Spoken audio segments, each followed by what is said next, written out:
கிறிஸ்துவுக்குள் பிரியமானவர்களே, இந்த நாளுக்கான தினசரி தியான வசனம் மத்தேயு எழுதின சுவிசேஷம் 15வது அதிகாரம் 1வது வசனம். மத்தேயு 15:1. மேத்யூ 15:1. அப்பொழுது எருசலேமிலிருந்து வந்த வேத பாரகரும் பரிசேயரும் இயேசுவினிடத்தில் வந்து, அதாவது இந்த பகுதி மத்தேயு 15வது அதிகாரத்தில் இப்போ நம்ம பார்க்க போகிற பகுதி எதை காட்டுதுன்னா, ஒரு பாரம்பரியத்துக்கும் இருதயத்துக்கும் சம்பந்தப்பட்ட ஒரு காரியத்தை காட்டுகிறது. அதாவது வெளியரங்கமாக செய்யக்கூடிய பாரம்பரியம் எப்படி உள்ளுக்குள்ள இருதய மாற்றம் ஏற்படாதனால வரக்கூடிய இந்த ரெண்டுக்கும் உள்ள போராட்டத்தை காட்டக்கூடியதாக. இப்போ எருசலேமிலிருந்து யார் வர்றா? வேத பாரகர் பரிசேயர். இந்த வேத பாரகர் அப்படின்னு சொல்லி பார்த்தீங்கன்னா அவங்க யாரு? அவங்க தான் வேத வசனத்தை இன்டர்பிரட் பண்ணக்கூடிய, அதாவது அவர்கள் எப்படின்னா அவங்க தான் அந்த காலத்தில் வக்கீல்கள். ஏன்னா வேத வசனம் என்ன சொல்லுதுன்னு உள்ளுக்குள்ளே புகுந்து இந்த சட்டத்தின் ஓட்டையெல்லாம் பிடிப்பாங்கள, அந்த மாதிரி உள்ள மக்கள். பரிசேயர்கள் யாரு? அவங்க தான், அதாவது வேத வசனத்தை நியாயப்பிரமாணத்தை போதிப்பதில் அதை அந்த பாரம்பரியமாக வரக்கூடிய, அதாவது வெளியரங்கமாக சொல்லக்கூடிய, யூதர்கள் சொல்லக்கூடிய மிஸ்னா என்று சொல்லக்கூடிய வாய்வழியாக சொல்லக்கூடிய பாரம்பரியம் மற்றும் வேத வசனத்தை மற்றவர்களுக்கு போதிக்கக்கூடியவங்க. இவங்க எங்கேருந்து வர்றாங்க?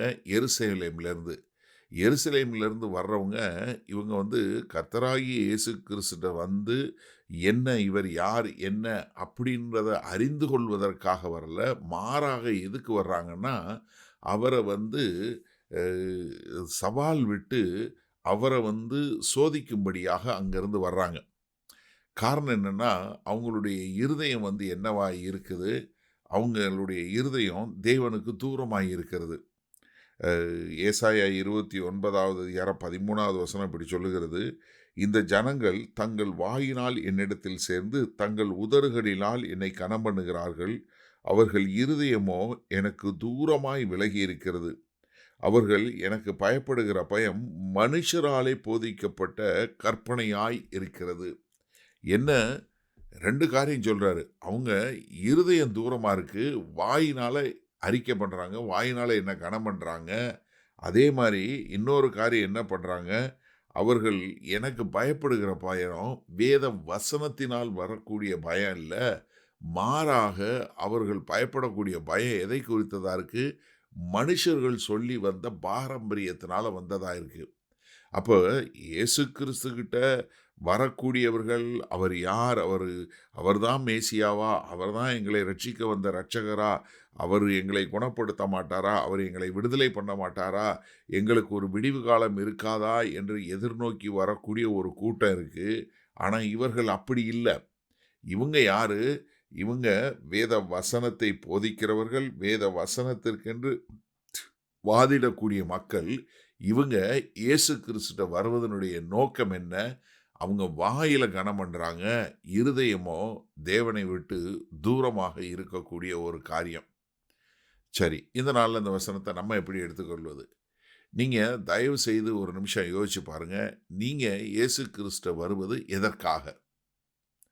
நீங்கள் இயேசு கிறிஸ்துவை கற்றுக்கொள்ள வேண்டும், அவரை நான் அறிந்து கொள்ள வேண்டும், அவருக்கென்று நான் வாழ வேண்டும் என்று சொல்லக்கூடிய ஒரு தாக்கத்தில் வர்றீங்களா? இல்லை இது உண்மையிலே இயேசு கிறிஸ்து ஆண்டவரா, இல்லை இவரை சோதித்து பார்க்கணும், இவர் எப்படின்னு சொல்லக்கூடிய இந்த வேத பாரகர் போல் இல்லை பரிசேயர் போல் வந்துட்டுருக்கீங்களா? இன்றைக்கு எனக்கு நல்லா தெரியும், கிறிஸ்துவை ஏற்றுக்கொண்ட கிறிஸ்தவர் என்று தன்னை அடையாளம் காட்டி கொள்ளுகிற மக்கள் தான் இந்த செய்தியை கேட்குறீங்க. பெரும்பாலும் 90% கிறிஸ்தவை ஏற்றுக்கொள்ளாத சிலரும் நம்ம செய்தியை கேட்குறாங்க. ஆனால் நீங்கள் யோசிச்சு பாருங்கள், நீங்கள் இயேசு கிறிஸ்துவை நோக்கி வருவதற்கு, இல்லை உங்கள் வேத வசனம் வாசிப்பதற்கு, இல்லை உங்களுடைய வேத பாடம், இல்லை நீங்கள் ஒரு சபைக்கு போகிறீங்க, அங்கே போய் உட்காந்து பிரசங்கம் கேட்குறீங்கன்னா, நீங்கள் கற்றுக்கொள்ள வேண்டும், நான் இயேசுவை இன்னும் அதிகமாக அறிந்து கொள்ள வேண்டும், என்னுடைய இருதயம் மாற வேண்டும் என்பதற்காகவா? இல்லை நீங்கள் உங்களுக்கு என்ன தெரியும், இல்லை போதிக்கிறவருக்கு என்ன தெரியும் அப்படின்னு சோதிக்கக்கூடியதாவா? இப்போ நீங்கள் யோசிச்சு பாருங்கள், எருசலேமில் இருந்து அவ்வளோ தூரம் பிரயாணப்பட்டு கலிலேயா பகுதிக்கு வர்றாங்க. பாருங்களேன், அதாவது அவங்க தங்களுடைய நோக்கத்தை இழந்து விட்டார்கள், தங்களுடைய நேரத்தை, தங்களுடைய பணத்தை, தங்களுடைய எல்லாவற்றையும் செலவு பண்ணி இயேசு கிறிஸ்து சரியில்ல, அவர் எப்படி அப்படின்னு அவரை சோதிக்கும்படியாக வர்றாங்க. காரணம் என்ன? அவர்கள் வந்து மனித ரீதியாக அவர்களை சோதிக்க வேண்டும் என்று சொல்லக்கூடியதாக. ஏன்னா இவங்க வந்து பிரமாணம் தெரியுங்கிறதுனால மற்றவர்களை சோதிக்கிறாங்க. நீங்க பிரமாணம் தெரிஞ்சதுனால மற்றவர்களை சோதிக்கிறவங்களா இருக்கிறீங்களா? இல்ல நீங்க கர்த்தரை அறிந்து கொள்ளக்கூடிய மக்களா இருக்கிறீங்களா? வல்ல பிதாவே, இது அந்த அருமையான நல்ல நாளுக்காய் நன்றி. வசனம் தெரிந்த நாங்க மற்றவர்களை நாங்கள் நியாயம் தீர்க்கக்கூடியவர்களாய், சோதிக்கிறவர்களாய் இல்லாம, ஆண்டவரே, உண்மையாய் உம்முடைய வார்த்தையை ஏற்றுக்கொண்டு உள்ளான மனிதனில் ஒரு மாற்றம், அது வெளியரங்கமான பாரம்பரியங்களிலிருந்து விடுதலையை கொடுக்க எங்களை ஒப்புக் கொடுக்கிறோம். மீட்பெரும் இரட்சகருமாகிய இயேசு கிறிஸ்துவின் மூலம் பிதாவே, ஆமேன்.